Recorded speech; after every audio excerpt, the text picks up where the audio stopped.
dicho, lo que la Iglesia enseña sobre María ilumina la fe en Cristo.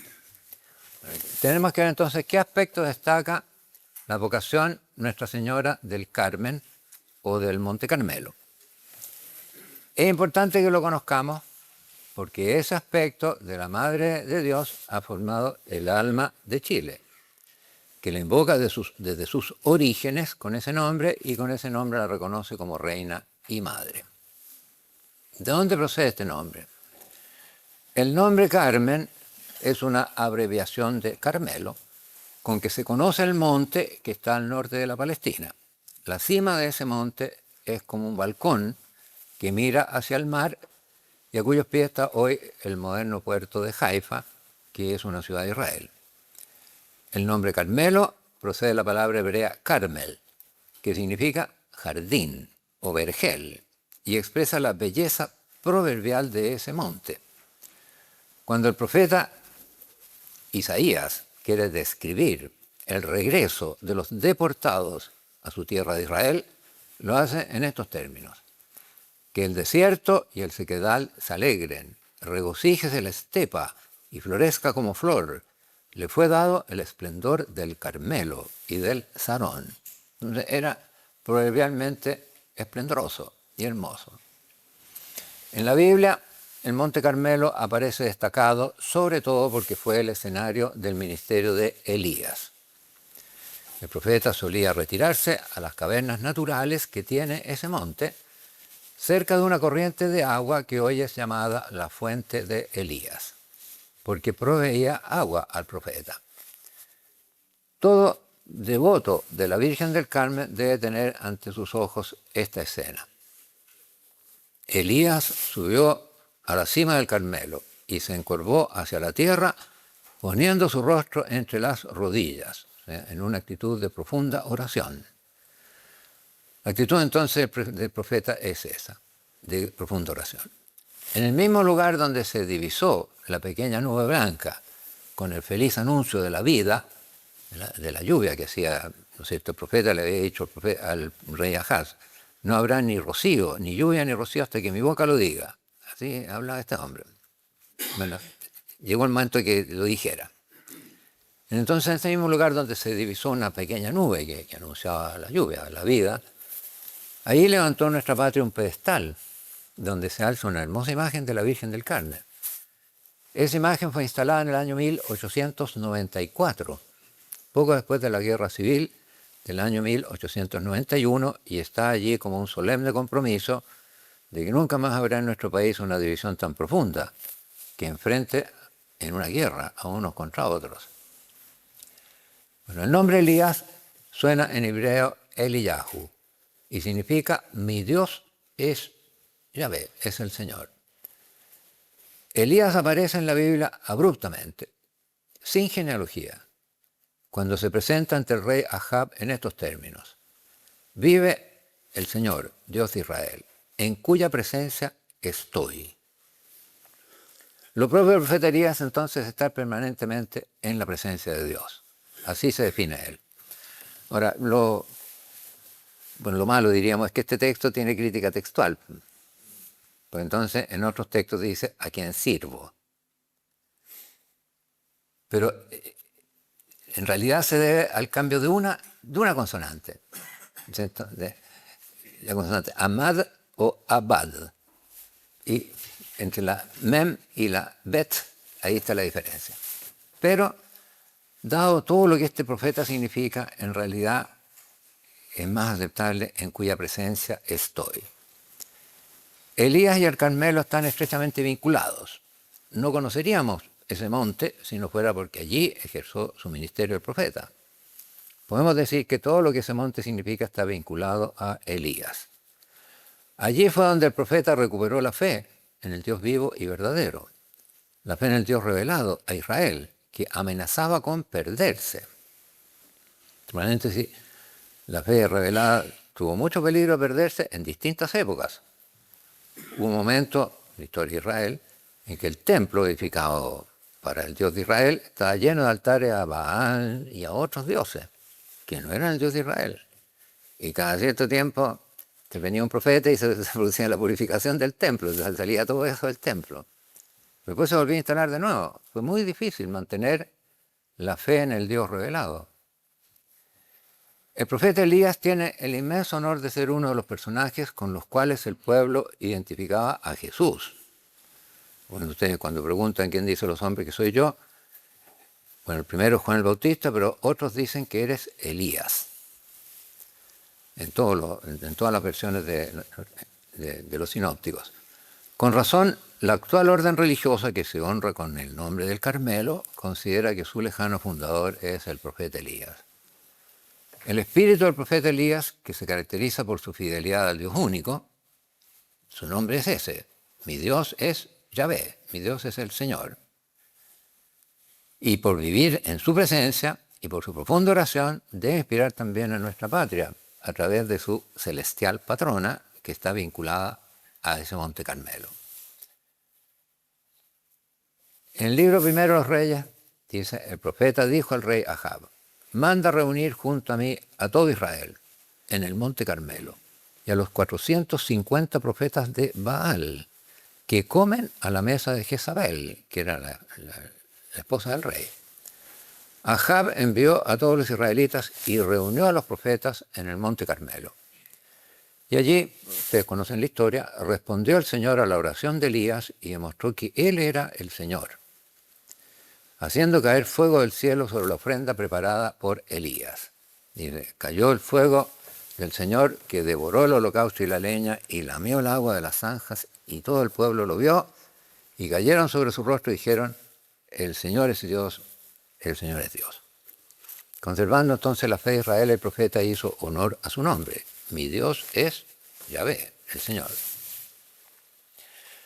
Teniendo todo esto en mente, avanzamos en la historia hasta la era cristiana, después de que la fe en Cristo entró en Europa y fue parte fundamental de la vida de esos pueblos. En los siglos sucesivos, el establecimiento del monaquismo con San Benito, los años 480 y 547, empezó a ser importante para los cristianos de Europa la peregrinación a la Tierra Santa, en particular a Jerusalén. Incluso solía ser un modo de penitencia que muchos querían hacer al menos una vez en la vida. Y a veces algún pecador connotado se le daba como penitencia por perdón de los pecados peregrinar a la Tierra Santa.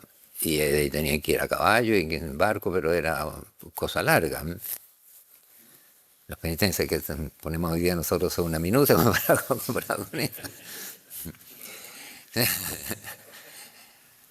Algunos de los que iban allá se quedaban en esos lugares para vivir el resto de la vida en la tierra que vio al Hijo de Dios hecho hombre.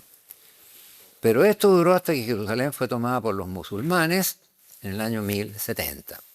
Las peregrinaciones a la Tierra Santa se hicieron imposibles. Entonces comenzaron las guerras de reconquista de la Tierra Santa para los cristianos, que duraron casi 2 siglos, desde el 1096 hasta el 1272. 9 fueron las expediciones militares, llamadas las cruzadas, porque los que iban se ponían una cruz roja sobre, como una enseña, para decir que eran cruzados, porque tenían la cruz. Y los cristianos de Europa que participaron, bueno, lo hacían, como decíamos, con una motivación religiosa, y para significarlo se cosían sobre el pecho una cruz de tela roja. De aquí el nombre de cruzados. Algunos de esos jóvenes y otros peregrinos que acompañaban a las cruzadas decidieron permanecer en la Tierra Santa, después que ya fue instituido como un reino cristiano, para conducir vida de penitencia, como eremitas. Y se explica esto porque el motivo era tan religioso que una vez que se logró el objetivo decían, ¿y ahora qué? Entonces empezaron a quedar allá, a conducir vida eremítica. Y se estableció en el Monte Carmelo junto a la fuente de Elías.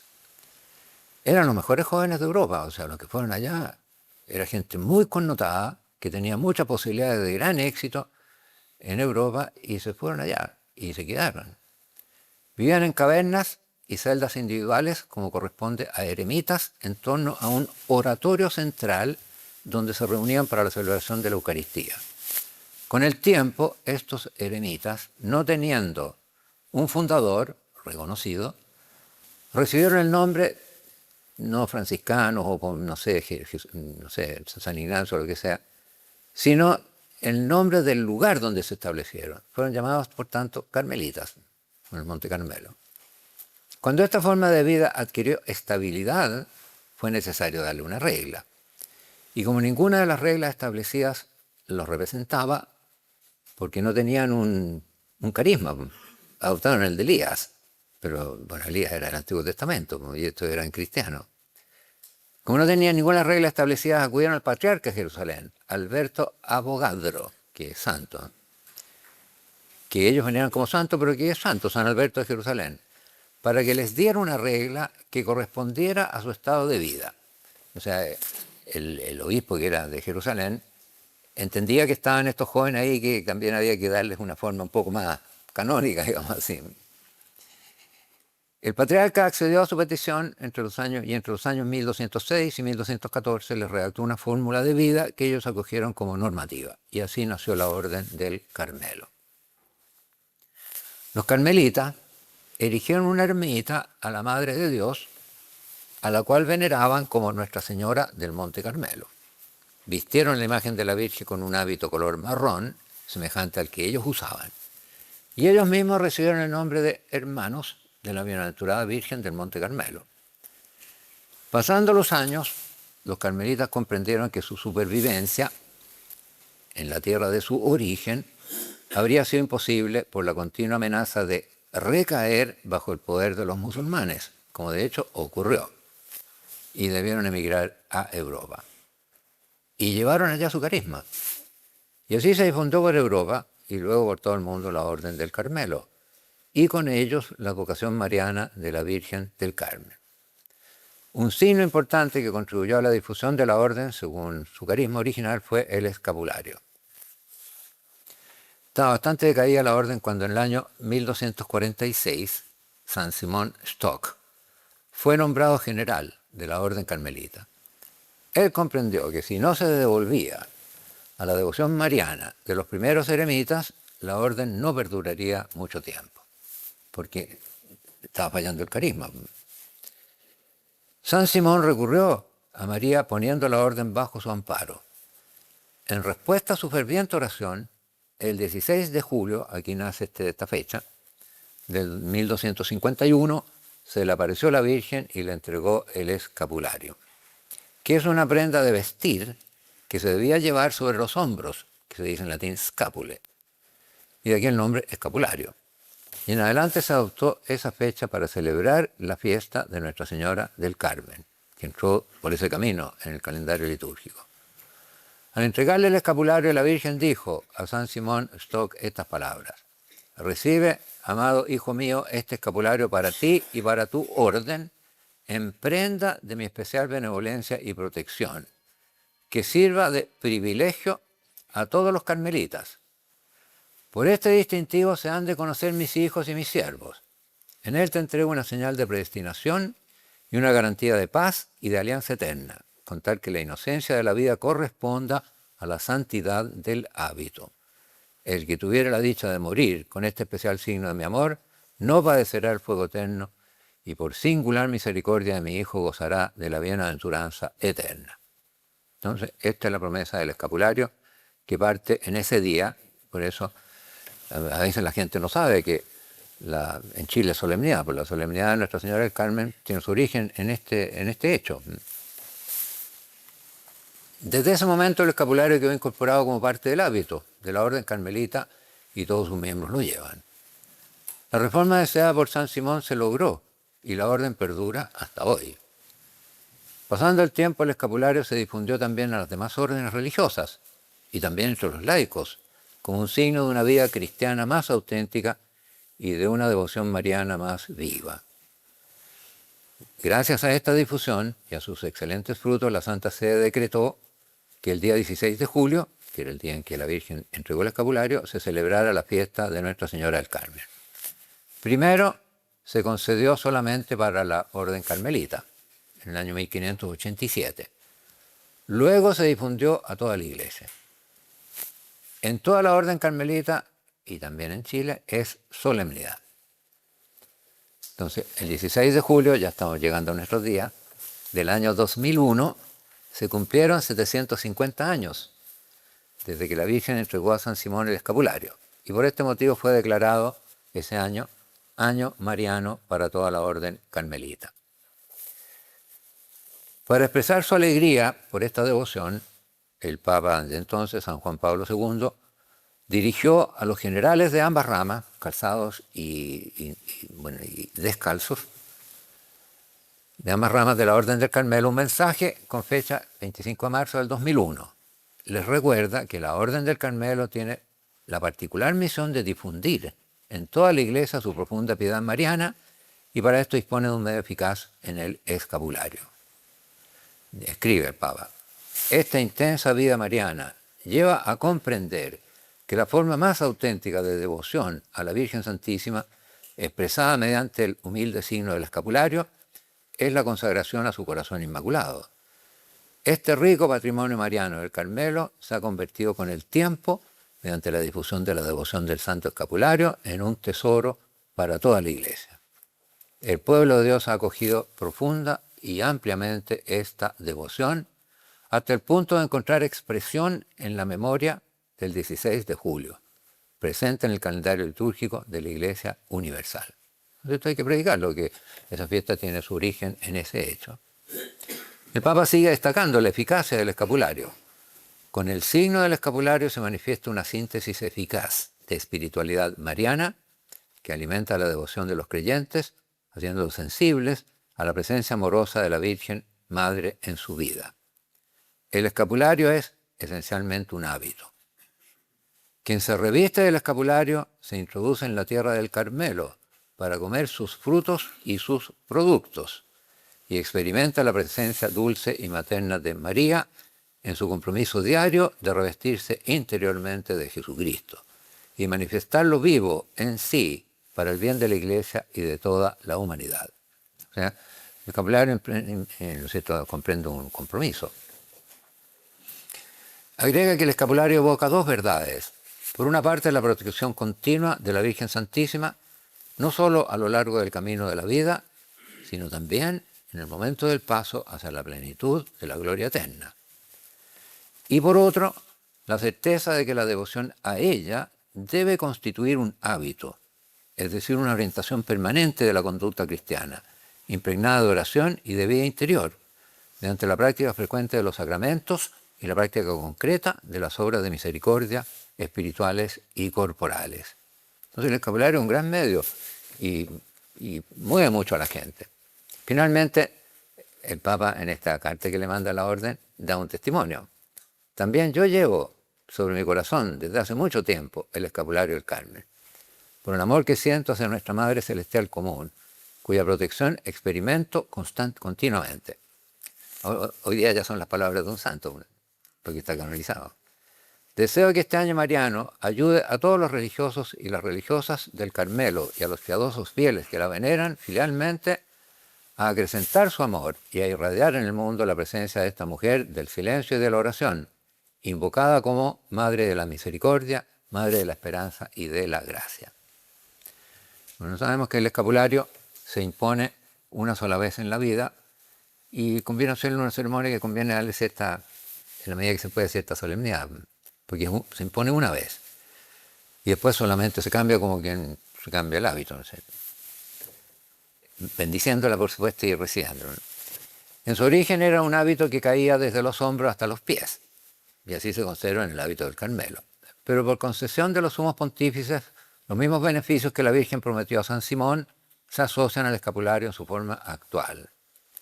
Esta forma consiste en dos trozos de tela color café, marrón, que unidos por un cordón cuelgan sobre el pecho y sobre la espalda.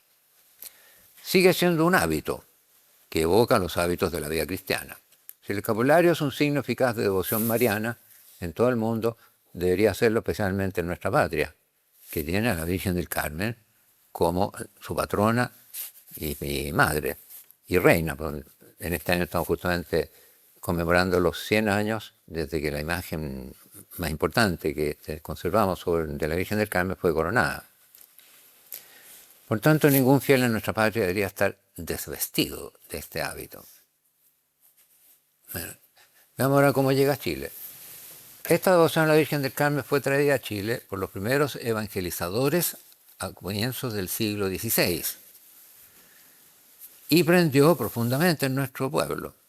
Los primeros que dieron a conocer en nuestra tierra la vocación de Nuestra Señora del Carmelo, bueno, no fueron los carmelitas, y fundaron una cofradía en su honor, fueron los padres agustinos, que llegaron a nuestro país en el año 1595. Y la imagen más antigua es la que está en Concepción, por la iglesia de los agustinos.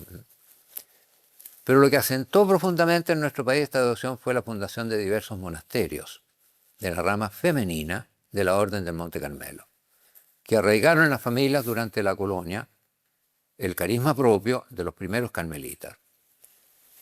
El primero de estos conventos fue fundado el 6 de enero de 1690 y recibió el nombre de Carmen Alto, y sucesivamente Monasterio del Carmen de San José, el que está en Pedro Valdivia, aquí en Santiago. A esta fundación siguió la de un segundo monasterio en Santiago y la de otros como La Serena, Viña del Mar, Valparaíso, Los Andes, Talca, Concepción, San Bernardo, Puerto Montt. Y más tarde, el 9 de marzo del año 1900, bastante han pasado como 3 siglos, se fundó en Santiago el primer monasterio de la rama masculina, que llegó mucho después, de la Orden del Carmelo, seguida por las fundaciones de Valparaíso y Chillán. Se difundió en las familias la imagen de la Virgen del Carmen y su escapulario, que recuerda su hábito de color marrón. Como se podía esperar, y así fue, la primera santa chilena, Santa Teresa de Jesús de los Andes, que vivió entre el año 1900 y el 1920, era religiosa carmelita. Ella fue beatificada el 3 de abril de 1987 por el Papa San Juan Pablo II durante su visita a Chile y fue canonizada por el mismo Papa en Roma el 21 de marzo del 2003. En su breve vida, ella encarna la espiritualidad de Nuestra Señora del Monte Carmelo, y por tanto, ojalá, esperamos, debería inspirar a todo nuestro país y en particular a su juventud.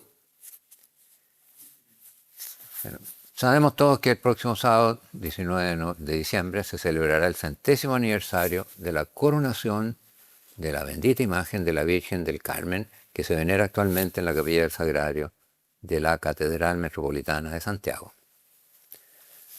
La imagen de la Virgen María, bajo la advocación de Nuestra Señora del Carmen y la de su divino Hijo que tiene en sus brazos, fueron coronadas por, como ya se dijo en esta mañana, el entonces nuncio apostólico en Chile, su excelencia Monseñor Benedicto Aloisi Macella, por especial encargo del sumo pontífice Papa Pío XI.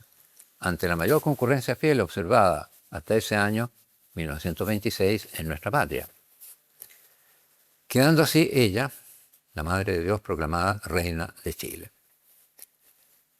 Con la ocasión de este centenario, de este 100º aniversario, ya lo sabemos, el Papa León XIV, felizmente reinando, ha concedido a nuestra patria la gracia de celebrar un año jubilar en honor de la Madre de Dios bajo la advocación del Monte Carmelo, desde el 1 de enero hasta el 31 de diciembre de este año. Y ahí están los decretos que lo establecen. Bueno, esa imagen, que es la más tradicional, importante, tiene más de 100 años, fue confeccionada en París en el año 1826, curiosamente hace justamente 2 siglos, por encargo de una familia chilena de Copiapó, y la tenían como devoción particular de la familia. Y llegó a Chile en el año 1828. En 1874, de tener una imagen de esa envergadura en una casa ya era más difícil y pasó esa imagen a la Cofradía Nacional del Carmen. Y su lugar propio fue la Basílica del Salvador. La imagen permaneció allí durante 93 años, hasta el terremoto del año 1985, que determinó la clausura del culto de la Basílica del Salvador, porque quedó peligrosa. En ese año 1985 la imagen de la Virgen fue trasladada a la Catedral Metropolitana de Santiago y después de la restauración de la Capilla del Sagrario, actualmente Parroquia del Sagrario, fue entronizada allí el 16 de julio del año 2004 y allí es donde es venerada hasta ahora. Que a decir verdad tenemos que reconocerlo, si esta es la imagen más importante de Chile y está en un lugar un poquito a las manos. O sea, la verdad, hasta la entrada de la catedral no está en el centro, y por tanto, bueno, lo que yo pienso debería ser llevado a un lugar más relevante, donde puedan ir de todo Chile gente. Decíamos al comienzo de estas reflexiones que ustedes cuando uno venera un santo, se formula la oración de la misa, ¿no es cierto?, tratando de decir lo más característico de ese santo, y qué es lo que hizo brevemente, porque hubo una oración breve, la colecta de la misa. Pero en este caso se trata de decir lo que significa la Virgen del Carmen. Decíamos al comienzo que toda vocación mariana ilumina algún aspecto particular del misterio cristiano. La vocación de la Virgen del Carmen, si ha de ser auténtica, debe poner en evidencia los siguientes rasgos. Una vida sobria, como fue la de Elías, imitada por los primeros carmelitas, sobria, vivían de una gran pobreza y de una profunda oración. Una vida que transcurre en la presencia de Dios, bajo la mirada de Dios, según la definición que da de sí mismo el profeta: vive el Señor en cuya presencia estoy. Una vida de oración profunda, como la de Elías, que subió a la cima del Carmelo y se encorvó hacia la tierra, poniendo su rostro entre las rodillas, señal de profunda oración. Una vida de filial amor a la Madre de Dios, como es claro, bajo su amparo, representado por el escapulario que en su origen cubría, como decíamos, toda la espalda. Bueno, ser chileno significa ser devoto de la Virgen del Carmen y reflejar en nosotros esos rasgos propios de esta devoción. Bueno, esta es una reflexión así de nuestro tiempo. Los hechos lamentables que hemos presenciado a veces en nuestra patria en este último tiempo, como fue, yo creo que todo esto empezó con la destrucción del crucifijo del Templo de la Gratitud Nacional, pisoteado en el suelo. El fuego con que fue dañada la imagen coronada en el sagrario, que quedó muy dañada, ahora se ha restaurado. La profanación por medio de un signo obsceno de la imagen de la Inmaculada Concepción en Cartagena, la destrucción de la imagen de la Virgen y de San José en la Catedral de Melipilla, la destrucción de templos, etcétera, son indicios de un espíritu malo, contrario a lo que la devoción a la Virgen del Carmen significa, y que está en cierto sentido matando el alma de Chile, que tradicionalmente es cristiana y carmelita. Esos hechos revelan que ya no se vive en la presencia de Dios, ni bajo su mirada paternal, que se ha perdido el temor de Dios y ya no se quiere vivir bajo el amparo de la Virgen María. Debemos recuperar entonces nuestra vida sobria, debemos recuperar la presencia de Dios, la oración profunda y el amor filial a la Madre de Dios. Y solamente entonces podremos orar con verdad, como decimos, Dios omnipotente, estos hijos tuyos, nos alegramos de tener como protectora a la Santísima Virgen del Carmen, Madre y Reina de esta patria nuestra. Muy bien, muchas gracias.